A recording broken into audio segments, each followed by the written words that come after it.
My grandmother's house smelled like dried lavender and old wood. That's the first thing I always remembered about it. She'd lived on the same street in rural Vermont since before my mother was born, in a 2-story colonial that creaked when the wind came off the hills and had radiators that knocked all through the night like something trying to get in. Every summer from the time I was 7 until I was about 15, I spent 3 weeks with her there. Those weeks were some of the best of my life. Then there was the summer of 2009. I was 13. My parents were going through something that summer. Not a divorce exactly, but close enough that they thought it was better for me to be somewhere else while they figured things out. So I packed a bag and took the 4-hour bus ride up to my grandmother's house on Calder Road. She picked me up at the station in her old blue Volvo, and she smelled like lavender too, just like her house. She asked me if I was hungry. I told her I was fine. She didn't press me. The house hadn't changed. The same faded blue wallpaper in the hallway. The same hooked rugs on every floor. The same guest room at the end of the upstairs hall, with a small window that looked out over the backyard and the tree line beyond it. I'd always liked that room. There was something quiet about it, something settled. That was the summer I stopped liking it. The first night was completely normal. I unpacked, helped my grandmother with dinner, and went to bed early because the bus ride had worn me out. The room was warm. The sheets smelled clean. I fell asleep within 10 minutes. Nothing happened. The second night, I woke up at something past 2 in the morning. I didn't know why. There was no sound from outside, no car passing on the road below, no branch against the window. I just opened my eyes and I was completely, instantly awake. That particular kind of awake that feels wrong. Like your body pulled itself out of sleep before your mind could. Stop it! I lay still for a moment, staring at the ceiling. The room was dark, but not completely. The curtain over the small window let in a faint bar of moonlight that stretched across the floorboards. Everything looked exactly as it should have. The wooden chair in the corner, the old dresser against the far wall, the door to the hallway, half open the way I'd always left it. Then I looked at the corner to the left of the window. There was a shape there. Looking back now, I want to say it was just a shadow. I want to say it was the way the moonlight bent around the curtain, the way darkness naturally pools in corners of old houses. I really want to say that. But the shape was upright. It was tall, and it was facing me. I did not move. The thing about being 13 and waking up alone in a dark room is that your mind goes to a very specific place very quickly. Someone in the house, something human and therefore explainable, even if terrifying. But there was no rational word for the quality of stillness coming from that corner. It wasn't just the absence of movement. It was a presence that seemed to press against the air itself, like the room understood something was in it that had no business being there. I kept staring. The shape didn't move. My breath had gone completely shallow without me deciding to breathe that way. Seconds passed, maybe a full minute. I wasn't counting. I told myself I was half asleep. I told myself it was the coat rack I'd hung my jacket on when I arrived. I reached over slowly and turned on the small lamp on the nightstand. The corner was empty. There was no coat rack. I'd hung my jacket on the hook behind the door when I came in.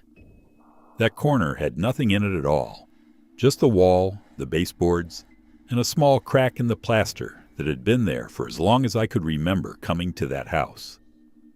I turned off the lamp. I did not look at the corner again. I lay with my eyes fixed on the ceiling until I fell asleep sometime before dawn. The third night, I made sure to fall asleep with the lamp on. It didn't help.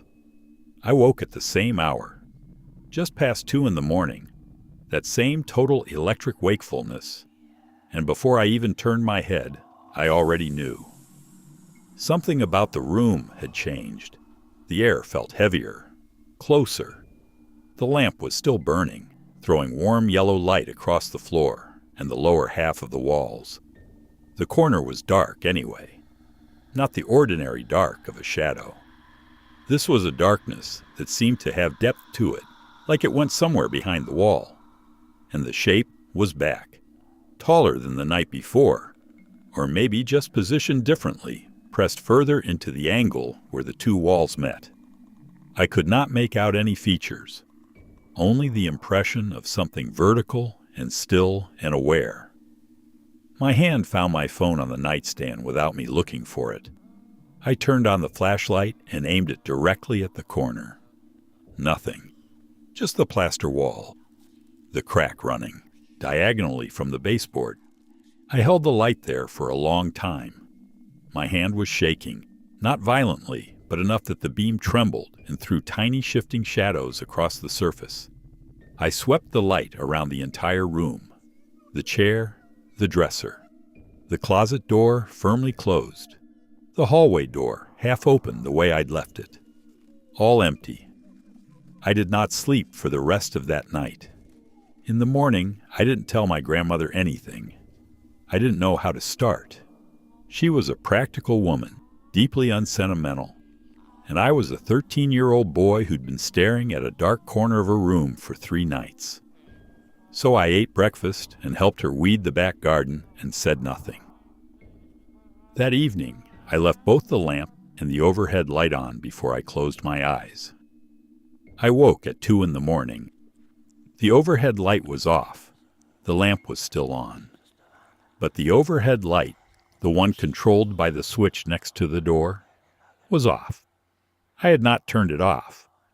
I had power surge that only tripped one bulb. A power surge that only tripped one bulb. A timer I hadn't noticed on a circuit I didn't know about. A reason. Any reason. None of them held. The corner was empty that night. Just a corner. But I moved my sleeping bag down to the living room couch the next morning and told my grandmother the guest room felt too warm for sleeping. She brought me an extra pillow and didn't question it. She never questioned much. That summer had 2 weeks left after that night. I slept on the couch every one of them. The guest room stayed closed, door shut, no reason to go in. I told myself that was just practical. The couch was comfortable enough, and the living room had a fan. I was very good at telling myself things that summer. On my last afternoon before the bus back home, I was sitting with my grandmother on the back porch. The light was coming through the maple. Trees at the edge of the yard in long golden strips. She had lemonade. I had a glass of water I kept turning in my hands. We hadn't talked much that week. We never really needed to. After a while, I asked her, as casually as I could manage, whether she'd ever noticed anything strange about the guest room. She was quiet for a moment, long enough that I thought she might not answer. "Your grandfather used to say that room felt like a hallway," she said. She picked up her glass and held it without drinking from it, like it was always on the way to somewhere else. She didn't say anything after that. Neither did I. My grandfather had died in 2003. He had died in that room, in the bed I'd been sleeping in the corner where I'd seen that shape 3 nights running. He'd died in his sleep, which everyone at the funeral called a blessing. I've thought about that a lot over the years, whether it was a blessing, whether something had been there with him at the end, the way it had been, there in the corner watching me, whether it was him, come back for some reason I couldn't understand, whether it was something else entirely, something that had been in that corner long before he ever moved into that house. I don't know. I've never found a version of the answer that made me feel any better about it. What I do know is this. In the weeks after I got home from that trip, I started looking things up. I was 13, which meant I had a school computer and a curiosity I didn't know what to do with. I searched for things like shadow figures and dark shapes in bedrooms and waking up at 3 a.m. What I found didn't comfort me. It confirmed that other people had experienced exactly what I had. The sudden wakefulness, the shape in the corner, the feeling of being watched by something that had no interest in being seen. Some people called them shadow people. Some called them something else. The explanations ranged from sleep paralysis to residual hauntings to something in the architecture of old houses that made certain rooms feel inhabited. None of the explanations felt complete. None of them felt like the whole truth. The thing about sleep paralysis, which I eventually read a lot about, is that it requires you to be partially awake and unable to move. I had moved. I had reached for my phone. I had turned on lights and walked across the room and stood in corners running my hands across empty walls. Whatever was happening to me, it wasn't that. But I wanted it to be. I wanted any explanation that meant I hadn't seen what I thought I'd seen. The years between that summer and my next visit to Calder Road were ordinary ones. High school, college in upstate New York, a first apartment, a second, a third. My parents eventually did divorce, quietly and without much drama, and I split holidays between them the way adult children do. My grandmother called every Sunday morning. She never asked about the guest room. I never brought it up. We talked about ordinary things, the weather in Vermont, what I was reading, whether I was eating enough. She was a practical woman who expressed love through practical means. There were a few nights in those years when I woke suddenly at 2 or 3 in the morning and lay perfectly still, scanning the corners of whatever room I was sleeping in. Nothing was ever there. Nothing ever pressed against the air the way it had on Calder Road. I started to believe, gradually and with real relief, that it had been something specific to that house, something contained, something that stayed. I told myself that for a long time. I didn't go back to Calder Road for 6 years. When I finally did, my grandmother had declined enough that she needed help, and my mother and I drove up together in October of 2015. The house felt smaller. Houses always do when you come back to them as an adult. The blue wallpaper was faded almost gray. The hooked rugs had worn thin in the middle. The guest room door was closed. I asked my mother if she wanted me to sleep in there, or on the couch. She said whichever I preferred. She'd take the small bedroom down the hall. I chose the couch. My mother thought I was being considerate, leaving her the better room. I let her think that. On the second night of that visit, she knocked on the living room doorframe at something close to 3 in the morning. I was already awake. I'd been awake for a while, lying in the dark, listening to the radiators knock the way they always had. She was standing in the doorway in her robe with her arms crossed and her face doing something I hadn't seen it do since I was very young. "Is there something wrong with the guest room?" she asked. I looked at her for a moment. "Why?" I said. She was quiet. She glanced back down the hallway toward the closed door and then back at me. "There's something in the corner," she said. "Left of the window. I can't see it clearly, but it's there." I sat up. "Come sleep out here," I said. She did. She took the armchair and I gave her the blanket from the couch, and neither of us said anything else about it. We just sat there in the living room with the lamp on until the sun started coming up through the front windows. In the morning, we moved my grandmother into a care facility closer to my mother's house in Massachusetts. We packed what she needed and closed the house up. We locked the front door and walked to the car, and I didn't look back at the upstairs window the way I wanted to. My grandmother passed away in the spring of 2017. The house on Calder Road sold that summer to a young couple from Boston who wanted a project. I saw the listing online. Someone had photographed every room. The kitchen with its new white countertops. The living room with the hooked rugs pulled up and the original hardwood underneath newly sanded. The backyard looking smaller than I remembered. The guest room looked like a different place entirely. White walls where the blue wallpaper had been. A new bed frame, low and modern. A reading lamp in the corner, casting warm light across a gray area rug. It looked peaceful. It looked like any normal room. I stared at that photograph for a long time. I tried to feel reassured.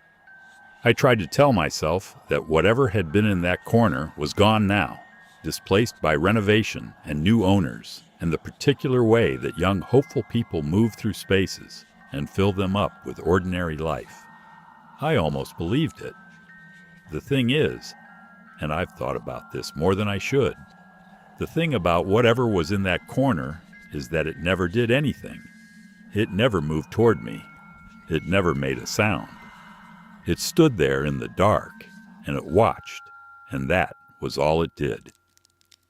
Some part of me has always wondered whether that means it was harmless, or whether patience is just a different kind of danger. I don't have an answer. I've stopped looking for one. What I have, instead, is this. A few months after my grandmother died, I was going through a box of her things that my mother had sent me.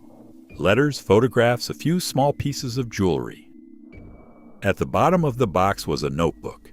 Not a diary exactly, just a small spiral-bound notebook with observations in it.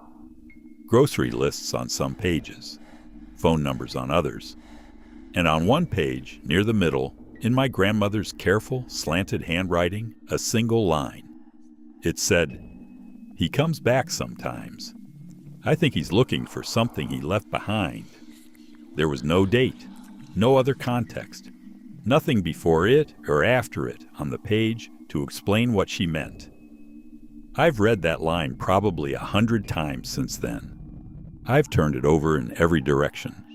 My grandfather. Something else. Someone she'd known before my grandfather. Before the house. Before any of it. I don't know. I can't know. She's gone, and the house is gone, in the sense that it belongs to someone else now. And whatever was in that corner has either stayed or moved on. And I have no way of finding out which. But sometimes, when I'm lying in my own apartment in the dark between sleeping and waking, I think about that shape, the way it pressed against the air, the way it didn't move, didn't make a sound, didn't do anything at all except stand there and be present and watch. And I think about what my grandmother said on the back porch that last afternoon, like it was always on the way to somewhere else. I've never been able to decide whether that's a comforting thought or the most frightening one I've ever heard. Some nights it feels like one, some nights it feels like the other. Most nights I leave the lamp on, just in case.